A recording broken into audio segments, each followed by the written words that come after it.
Hello, Ed. Welcome to the show. OWASP came out with their new top 10 for AI. There's a new GCP CTF, capture the flag for all you security fans out there. And human error is cybersecurity's greatest threat. Isn't it just? He's Mike. I'm Steve. Welcome to Wired In.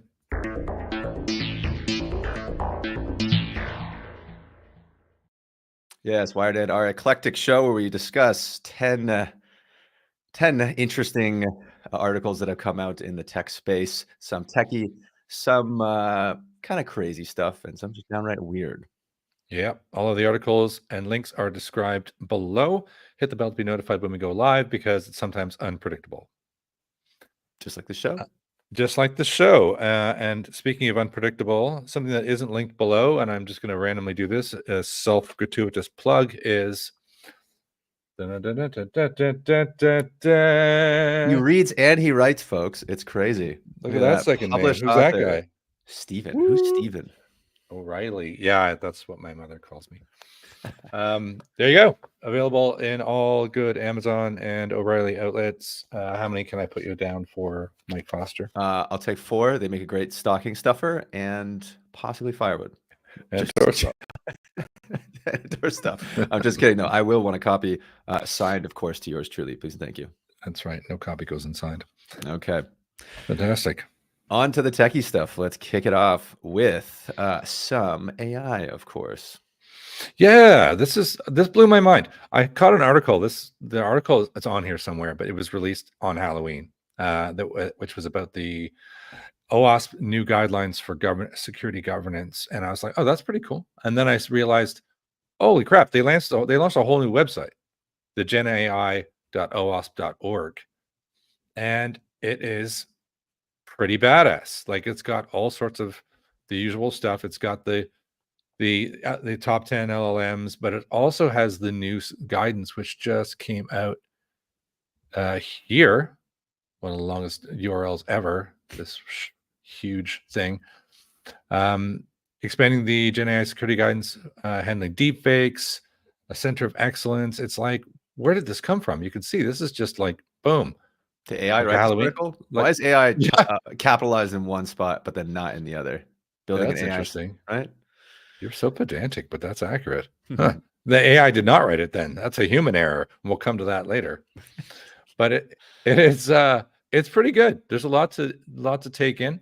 I think if you're, I'm used to OWASP. If you're used to OWASP, the OWASP website is pretty bad. It's clunky. It's hard to find things. Even just traversing a typical top 10 is difficult. This is excellent. So I've got some weekend rating here to I don't know, ingest to see what new things that they're trying to say. But I like that they're getting on board with the AI and actually cleaning it up. And is this one less political than the ones that we've seen in the past? There's OWASP top 10s for a lot of different things. This seems more targeted, yeah? Yeah, this seems the LLM one's not a marketing exercise. I think it's more of a holy crap.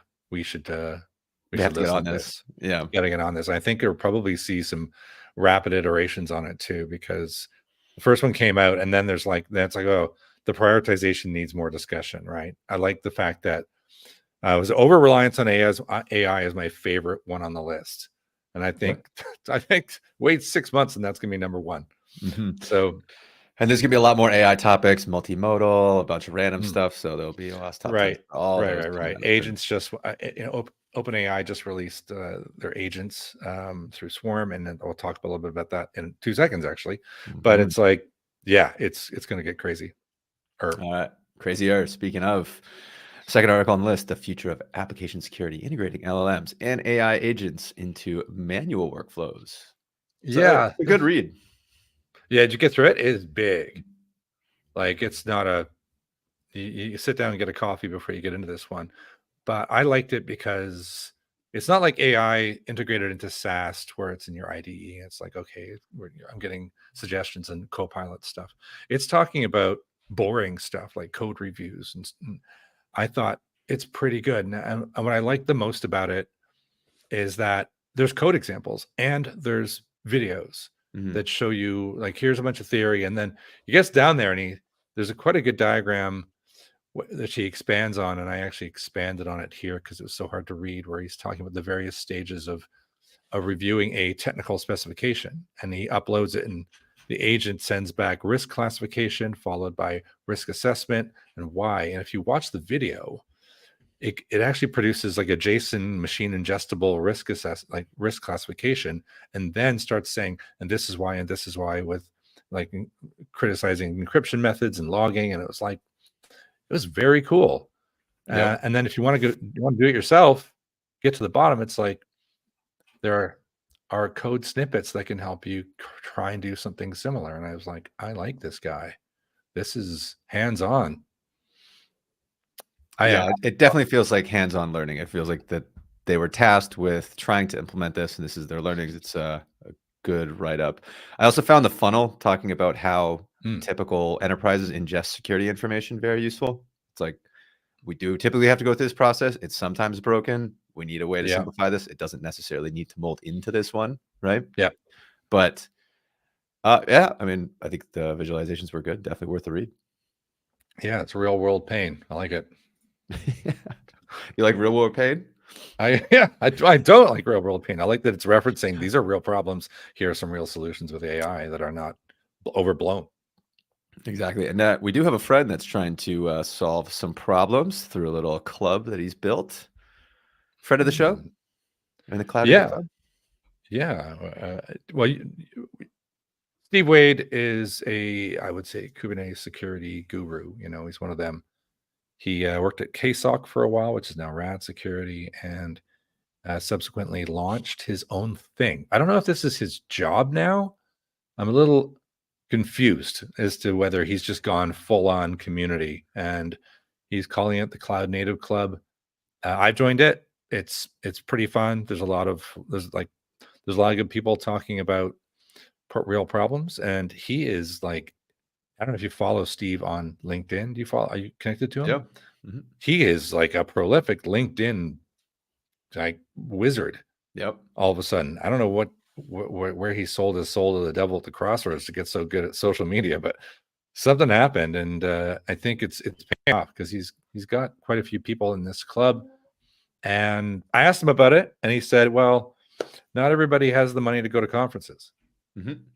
I mean, KubeCon's freaking difficult and expensive, and it's a great networking scenario, but can we have KubeCon every day? Yeah. Yes, we can." It's just a much more approachable Reddit with people that you actually want to talk to. There's a great one in the community, Share Your Wins, and it goes down 15 years of professional work, went into the customer, the demo was broken, and he fixed it live in less than 30 seconds. It's like, that's kind of yeah, so definitely worth the join. And we have 3 sort of techie articles lined up. One with a big cheat sheet, AWS EKS security best practices. Normally these just feel like marketing hype, but Steve and his phone number and AI advocate and job title and all the stuff that he's sharing has informed us that it's worth signing up for. I did. I filled in the form. I took the hit and thought, all right, when you see sheet, I'm like, how are you going to put EKS security on a sheet? It's like, there's too much to do. Well, that's easy. It's not a sheet. It's like a gigantic 12-page all-in-one advisory on network security groups, private endpoints. Like it's actually like I went through with I'd be curious if I'll send it over to you. I don't think you've seen it yet because you're very probably have a keener eye for this than I am to see. All right, I'm using AWS. I'm using EKS. Have they missed anything? And like my at a glance it's pretty good. Like it's hit all the high level points that you would want to focus on, whether it's specific to the use cases or not. No, right? Yeah, but right, you can't exactly. But I thought, okay, I can go make up a fake email. I was going to say the question now is if I go to ChatGPT, one of the newer models, and just give it this specific prompt, do you think that it spits out like all 12 of those points? Right? Because like you got to think it's going to be pretty close. There's so many OpenShift and Kubernetes security guides out there now. Yeah, that's true. That's what I'm going to do as soon as the show's over and see how close we get. And catch us next show where I debunk this thing I just thought was great. Well, this other one's pretty cool. I've been looking for a CTF, especially one with solutions that are built in for a while now. You found this one, this GCP CTF workshop. How'd you find it? I don't know. I think in the giant aggregation of all the newsletters I found it was in multiple locations, and I'm always looking for stuff that, well, putting my old hat on, the Chekhov hat, and the infrastructure as code hat. This caught my eye, and I already cloned the download the repo and ran Chekhov on it, because that was like a lesson to learn, right? If you got a cloud capture the flag and you have access to some of the Terraform, run Chekhov on it and it'll pop up all the weaknesses for you. Ah, smart.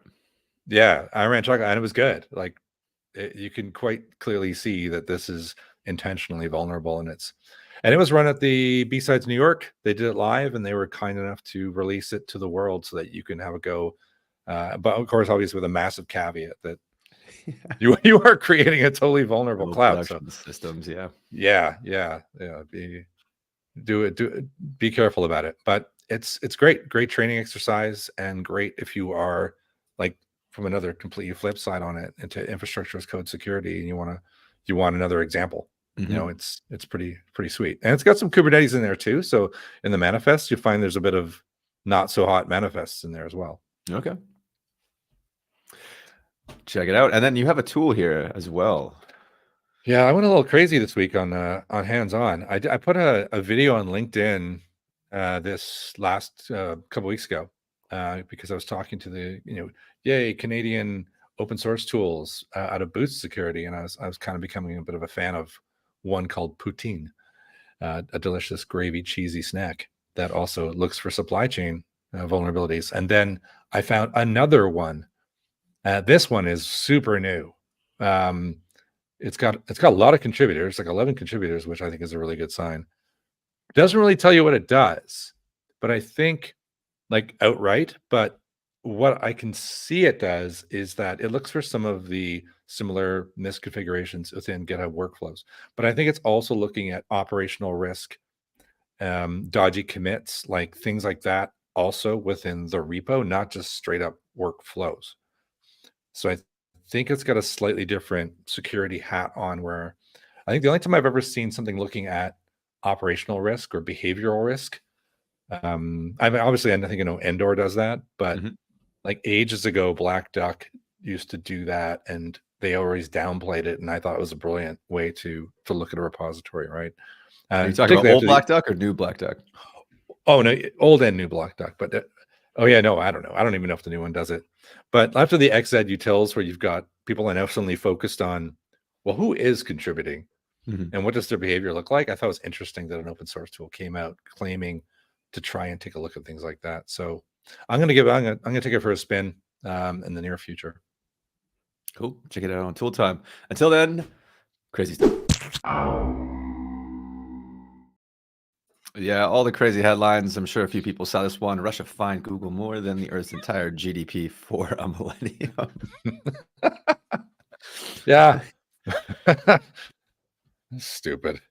A fine that is There's, doubling every week that Google doesn't pay. yeah, let's get the number up there. Yeah. It was too stupid. Come on. It's going to take 219 weeks before Google owes one Google. That's one followed by 100 zeros. That's hilarious. I mean, this is what was the point?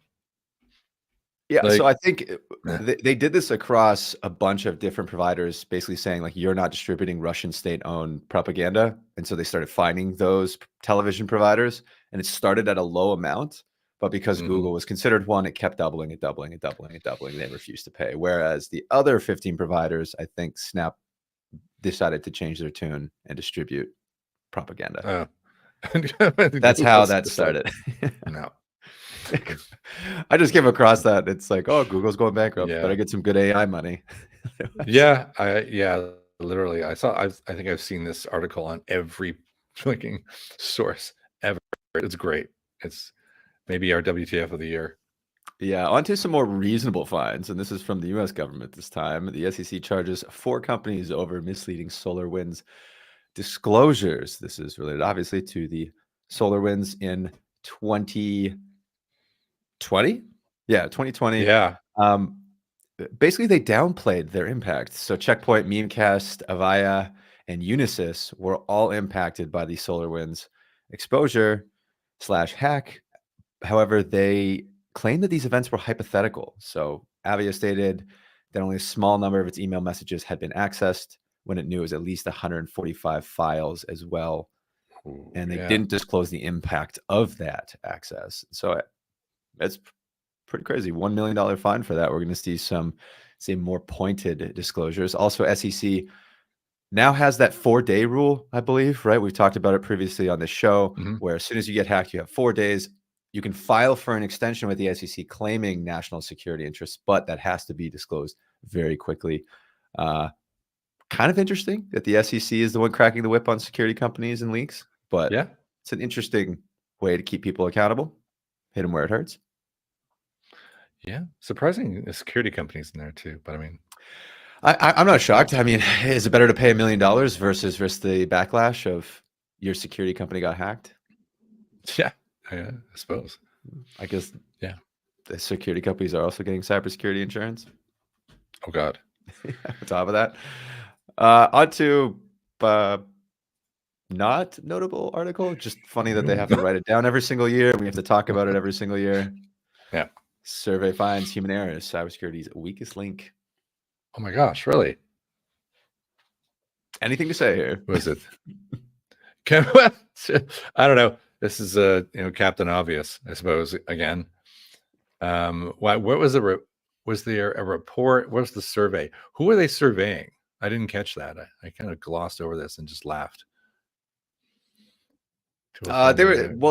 They interviewed a bunch of businesses and asked which cybersecurity issues have impacted their businesses the most. Phishing ranked first, computer viruses or malware ranked second at 44%, business email compromise at 34%. And it's so funny. I get into conversations with, say, non-techie folks, and they're complaining about the government and access and all this stuff. And I'm like, you guys don't even have secure passwords. Like, stop complaining about these pie in the sky people that are going to follow you with every single move that you make. Like, focus on the little things you can do.